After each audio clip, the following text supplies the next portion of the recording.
हर रविवार दोपहर मीरा अपनी दादी के गांव के किनारे वाले छोटे से घर जाया करती थी। उस घर में हमेशा दालचीनी और पुरानी किताबों की खुशबू आती थी और लेस वाले पर्दों से छनती धूप किसी भूली हुई याद की तरह लगती थी। लेकिन मीरा की सबसे पसंदीदा चीज थी दादी का बटन वाला डिब्बा। वो एक पुराना टेन का डिब्बा था, थोड़ा सा टेढ़ा मेढ़ा और घिसा हुआ, जिसे दादी अपनी सिलाई मशीन के नीचे वाले दराज में रखती थी। उस डिब्बे में सैकड़ों बटन थे, बड़े छोटे चमकदार, लकड़ी के, कपड़े वाले, मोती जैसे, फूलों की नक्काशी वाले, कुछ तो तारों जैसे आकार में। बचपन में मीरा घंटों उन्हीं बटनों को टटोलती रहती, मानो हर बटन एक कहानी कह रहा हो। ये वाला, दादी कहती, एक चमकदार लाल बटन उठाते हुए, तेरे दादा की कोट का है। जिस दिन हम मिले थे उस दिन बर्फ गिर रही थी। उसने जानबूझकर अपना दस्ताना गिराया ताकि मुझसे मदद मांग सके। मैंने दस्ताना उठाया और फिर जिंदगी शुरू हो गई। कभी कभी वो एक पुराना हल्का टूटा हुआ बटन उठाती और कहती, ये तेरी माँ की स्कूल की फ्रॉक से निकला था, पेड़ पर चढ़ते वक्त फट गई थी जब मैंने मना किया था। उसी दिन समझ आया, बेटी पालना मतलब उसे चढ़ने देना भी है। हर बटन एक याद थी, और हर याद जैसे किसी बड़े जीवन का टुकड़ा। समय बीता,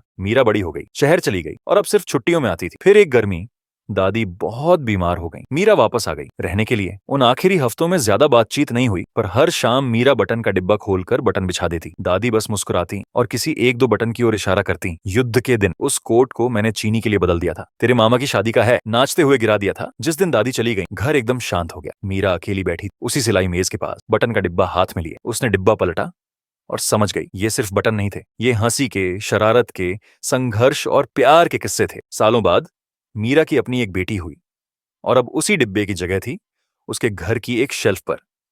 एक दिन उसकी बेटी ने डिब्बा खोलकर पूछा, मम्मा ये क्या है? मीरा मुस्कुरा दी। आओ मैं तुम्हें एक कहानी सुनाती हूँ।